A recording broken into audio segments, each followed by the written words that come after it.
نحمده ونصلي على رسوله الكريم أما بعد فأعوذ بالله من الشيطان الرجيم بسم الله الرحمن الرحيم الله يستهزئ بهم ويمدهم في طغيانهم يعمهون صدق الله العلي العظيم اللهم صل على سيدنا ومولانا محمد وعلى آل سيدنا ومولانا محمد وبارک وسلم۔ سامعین کرام، آج کے درس قرآن میں سورہ بقرہ کی آیت نمبر 15 شامل ہے۔ اس میں اللہ جل شانہ و عم نوالہ نے ان لوگوں کا کہ جن کے دلوں میں نفاق کی بیماری تھی، جو نفاق کی بنیاد پر خود کو بہت بڑا زیرک، انتہائی سمجھدار اور اپنے آپ کو معزز سمجھتے تھے، اللہ تبارک و تعالی نے ان کی سزا کا ذکر فرمایا ہے۔ فرمانے باری تعالی ہے کہ اے منافقین، تم ہمارے ان بندوں سے کہ جن کے دلوں میں خالص ایمان کا خزانہ بھرا ہوا ہے، جن کی روحیں مجلہ اور مشفع ہیں، جن کے دل انوار و برکات سے لبریز ہیں، تم ان کو یہ کہہ رہے ہو کہ ہم ان کے ساتھ ہنسی دل لگی کر رہے ہیں، ہم ان کے ساتھ استہزاء کر رہے ہیں۔ حقیقت یہ ہے کہ تم ہی لوگ احمق ہو، تم ہی بے وقوف ہو، اور تمہارے اس استہزاء اور اس ہنسی دل لگی اور اس تمسخر کا جواب تو ہم دیں گے تمہیں۔ اللہ تبارک و تعالی نے اس آیت کریمہ کے اندر ایمان والوں کو کس قدر تسلی اور تشفی دی ہے کہ اے ہمارے نیک اور مخلص بندوں، تم قطعاً گھبراؤ نہیں، بالکل بھی تم پریشان مت ہو۔ منافقین تمہارے ساتھ جو شرارتیں کر رہے ہیں، منافقین تمہارے ساتھ جس قسم کی بھی سازشیں کر رہے ہیں، ہم ان کی ہر سازش کا جواب دنیا کے اندر بھی دیں گے اور آخرت کے اندر بھی دیں گے۔ منافقین چونکہ خود کو عقل مند اور مسلمانوں کو بے وقوف سمجھتے تھے اور کہتے تھے کہ ہم تو ان سے ہنسی دل لگی کرتے ہیں، اللہ تبارک و تعالیٰ نے ان کی بکواس کا جواب دیتے ہوئے فرمایا کہ یہ بیچارے تو مسلمانوں سے کیا دل لگی کریں گے، خود مسلمانوں کا رب ان کو ذلیل و خوار کر دے گا۔ وہ اس طرح کہ جیسے ان کا ظاہر کچھ ہے اور باطن کچھ، اسی طرح ان کے ساتھ رب کا معاملہ بھی دنیا میں کچھ اور ہے اور آخرت میں کچھ اور۔ دنیا میں تو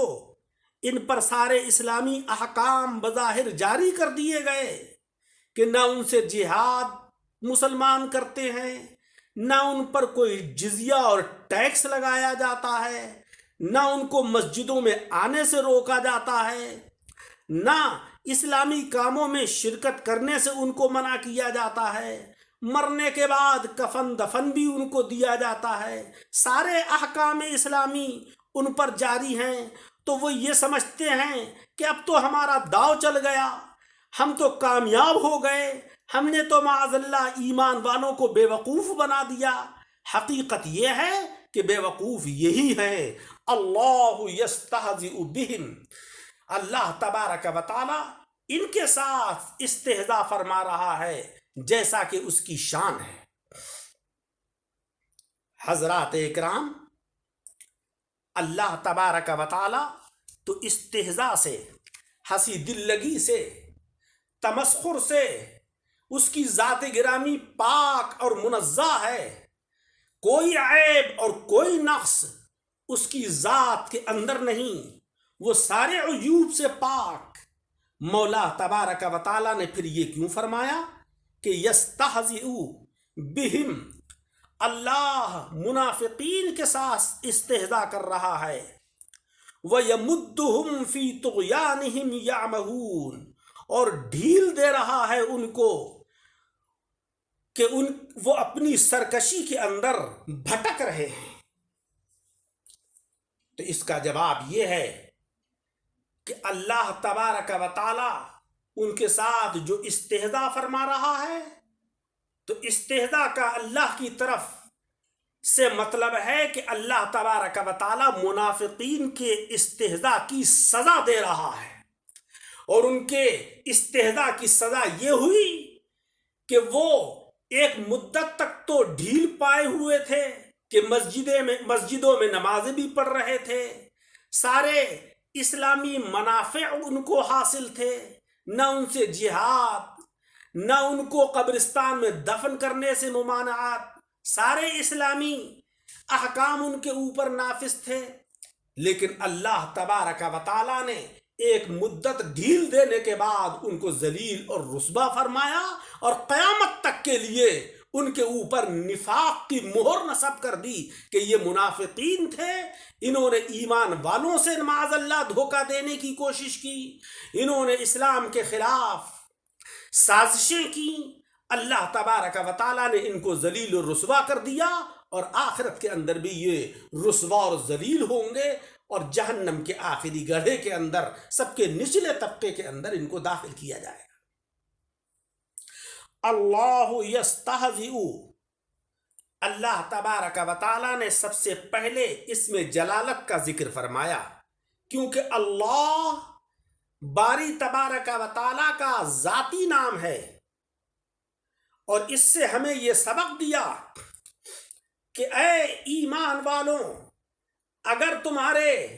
دلوں کے اندر جذبہ ہے رضائے الہی کے حصول کا، تم جو نیک کام کرتے ہو وہ اس لیے کرتے ہو کہ تمہارا رب تم سے راضی اور خوش ہو جائے، اور شیاطین تمہیں اس راستے سے بھٹکانے کی کوشش کرتے ہیں، یا تمہیں کوئی نقصان اور غضب پہنچانے کی کوشش کرتے ہیں، تو اللہ تبارک و تعالی تمہاری جانب سے ان اعداء کے لیے کافی ہے، تمہاری طرف سے اللہ تبارک و تعالی ان کو جواب دے گا۔ وہ تمہیں رسوا کرنا چاہتے ہیں، حقیقت میں اللہ رب العزت ان کو رسوا کر دے گا۔ اللہ یستہزئ، یستہزئ یہ فعل مضارع کا صیغہ ہے، واحد مذکر غائب، استہزاء یستہزئ استہزاءً۔ استہزاء کے 3 معنی ہیں، نمبر 1 جاہل بنانا، نمبر 2 ذلیل کرنا، اور نمبر 3 دل لگی کرنا۔ تو دل لگی کرنا اللہ تبارک و تعالیٰ کی شان کے خلاف ہے، جاہل بنانا یا ذلیل کرنا یہ مراد ہے، کیونکہ اللہ تبارک و تعالیٰ نے ان کو جاہل بنا دیا، ان کو ذلیل اور رسوا کر دیا۔ اس کے بعد ہے وَيَمُدُّهُمْ، مدّا یمدو، اس کے معنی آتے ہیں ڈھیل دینا۔ اللہ تبارک و تعالی ان کو ایک وقت تک کے لیے ڈھیل دے رہا ہے کہ کر لو تم جتنی تم سے شرارتیں کی جائیں، تمہارے سامنے حق اور باطل دونوں چیزیں ہمارے محبوب صلی اللہ علیہ وسلم آشکارا اور ہویدا فرما رہے ہیں، اگر تم نہیں سمجھتے ہو تو ہم تمہیں ایک مدت تک کے لیے ڈھیل دے رہے ہیں، اور اس کے بعد جب تمہاری رسی کو کھینچا جائے گا تو تمہارا ٹھکانہ جہنم ہوگا۔ حضرات اکرام، اس کے بعد ہے فی طغیانہم یعمہون۔ طغیان کے لغوی معنی ہے حد سے بڑھ جانا، جس کو ہم سرکشی کہتے ہیں۔ اسی لیے پانی میں جب سیلاب آتا ہے تو سیلاب کو بھی طغیانی کہتے ہیں، کیونکہ پانی حد سے بڑھ جاتا ہے۔ اور آبادیوں کو اور کھیتیوں کو بہا لے جاتا ہے، اس لیے اس کو طغیانی کہتے ہیں۔ تو منافقین کے لیے فی طغیانہم، وہ اپنی سرکشی کے اندر، یعمہون، یہ یعمہون بھی فعل مضارع سے جمع مذکر غائب کا صیغہ ہے۔ یعمہون عمہن سے بنا ہے، جس کے معنی ہے دل کا اندھا ہو جانا۔ عمیون کے معنی آتے ہیں آنکھ سے اندھا ہونے کے، اور عمہن کے معنی آتے ہیں دل کے اندھے ہونے کو۔ تو منافقین آنکھوں سے بھی اندھے کہ پیارے آقا جناب خاتم الانبیاء، فخر موجودات، باعث تخلیق کائنات صلی اللہ علیہ وسلم جلوگر ہیں، یہ ان کو پہچانتے نہیں۔ ان کی روشن تعلیمات جاری و ساری ہیں، یہ دل کے اندھے ہیں، ان کو سمجھتے نہیں۔ تو یہ آنکھوں سے بھی اندھے اور دل سے بھی اندھے ہو چکے ہیں، اس لیے فرمایا کہ یعمہون، یہ بھٹک رہے ہیں۔ برادران اسلام، اللہ جل شانہ وعم نوالہ ان بری صفات سے ہم سب کو محفوظ فرمائے۔ تصوف کی کتابوں میں آپ نے پڑھا ہوگا کہ تصوف کا جو آخری درجہ ہے وہ فنا فی اللہ کا درجہ ہے، اور فنا فی اللہ وہ درجہ ہوتا ہے جس میں پہنچ کر اللہ کا بندہ اپنے رب کی بارگاہ میں ایسا فنا ہو جاتا ہے، اس طرح فنا ہو جاتا ہے کہ صرف قالب تو بندے کا رہ جاتا ہے، مگر اس کے سارے کام رب کی طرف سے ہوتے ہیں۔ حضرت منصور حلاج رحمت اللہ علیہ ذات باری تعالیٰ میں ایسے فنا ہوئے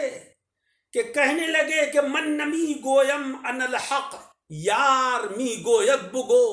چون نمی گویم مرا دلدار می گوید بگو۔ کیونکہ وہ فنا فی اللہ ہو چکے تھے، ان کو ہر چیز کے اندر اللہ تبارک و تعالی کی ذات گرامی کا جلوہ نظر آتا تھا۔ ان کا عرفان اور ان کا ادراک اتنا تیز ہو چکا تھا کہ وہ جس چیز کو دیکھتے اس میں تجلیات باری تبارک و تعالی کا ظہور نظر آتا، وہ اپنی ذات کو دیکھتے تو اس میں بھی اللہ کی قدرت کے مظاہر ان کو نظر آتے۔ اور منافقین کا عالم یہ ہے کہ ان کو اللہ نے آنکھیں دی تو وہ ایسی ہو گئیں، ان کے کرتوت سے ایسی ہو گئیں کہ ان کے دیکھنے کی صلاحیت ختم، کان دیے تو سماعت کی قوت ختم، دل دیا تو وہ دل ایسا بیکار کہ وہ حقائق کا ادراک کرنے سے محروم۔ اور ایک طبقہ وہ ہے کہ جو ایمان کی نورانیت سے ایسا اپنے کو منور کیے ہوئے ہے کہ جس چیز کو دیکھ رہا ہے اس میں اس کو عرفان باری تبارک و تعالی نظر آ رہا ہے، ذات باری تبارک و تعالی کے کرشمے نظر آ رہے ہیں۔ یہ ہے شان حضرات خاصان خدا و مقربان بارگاہ الہی۔ برادران اسلام، اللہ جل شانہ وعم نوالہ نے چونکہ حضرات صحابہ کرام رضی اللہ تعالی عنہم کو فنا فی اللہ کے درجے پر فائز کر دیا، اس لیے ان کو دھوکہ دینا اور ان کا مذاق اڑانا در حقیقت رب کو دھوکہ دینا اور مولا جل شانہ وعم نوالہ سے مذاق کرنا مراد ہے۔ اس لیے اللہ تبارک و تعالی نے گویا منافقین سے اپنا بدلہ لیا اور فرمایا کہ اللہ یستہزئ بہم وَيَمُدُّهُمْ فِي طُغْيَانِهِمْ يَعْمَهُونَ۔ اللہ تبارک و تعالی ان کے استہزاء کی سزا ان کو دے رہا ہے اور ان کو ڈھیل دے رہا ہے کہ وہ اپنی سرکشی میں کتنے آگے کو بڑھتے ہیں، کہاں تک وہ بھٹکتے پھر رہے ہیں۔ اور حقیقت یہ ہے کہ جب رسی لمبی ہوتی ہے تو جھٹکا بھی ویسے ہی سخت لگتا ہے۔ اللہ جل شانہ وعم نوالہ ہمیں ان صفات ذمیمہ سے محفوظ فرمائے۔ مولا تبارک و تعالی نے ایمان والوں کے دلوں کو اور ان کے قالب کو ایمان سے ایسا منور فرمایا کہ کسی شاعر نے کہا ہے کہ خاک سارانے جہاں را بحقارت منگر تو چے دانی کہ دری گرد سوارے باشد. یہ حضرات صحابہ اکرام رضی اللہ تعالی عنہم اگرچہ بظاہر غریب ہیں، بظاہر یہ مساکین ہیں، ان کی مالی حالت کمزور ہے، لیکن ان کو تم معمولی مت سمجھو. یہ بظاہر تم کو میلے کچیلے کپڑوں میں نظر آ رہے ہیں، ان کا لباس بظاہر بوسیدہ ہے، مگر یہ بڑے قیمتی حضرات ہیں اللہ جل شانہ و عم نوالہ کے نزدیک. حضرات اکرام، قرآن عظیم کی جو آیت نمبر 15 میں نے تلاوت کی ہے، اللہ یستہزئ بہم ویمدہم فی طغیانہم یعمہون، اللہ ان سے استہزاء فرماتا ہے، یعنی ان کے استہزاء کا، ان کی ہنسی دل لگی کا ان کو جواب دے رہا ہے سزا کے طریقے سے، اور انہیں ڈھیل دیتا ہے کہ وہ اپنی سرکشی میں بھٹک رہے ہیں. جناب رسول مکرم صلی اللہ علیہ وسلم نے فرمایا کہ بلغوا عنی ولو آیہ، تم کو اگر ایک آیت کا بھی علم حاصل ہو جائے تو اپنے بھائیوں تک اس آیت کریمہ کو ضرور پہنچا دو. میں نے جس آیت کریمہ کا ترجمہ اور مختصر تشریح کی ہے، میں آپ سے یہ گزارش کروں گا کہ اپنے بھائیوں تک، اپنے ساتھیوں تک اس ترجمے کو اور اس آیت کریمہ کو ضرور پہنچائیں تاکہ ان کے علم کے اندر بھی اضافہ ہو. اور دعوت حق چینل کو سبسکرائب کرنا نہ بھولیں. اللہ تبارک و تعالی عمل کی توفیق عطا فرمائے. آمین. وآخر دعوانا ان الحمد للہ رب العالمین.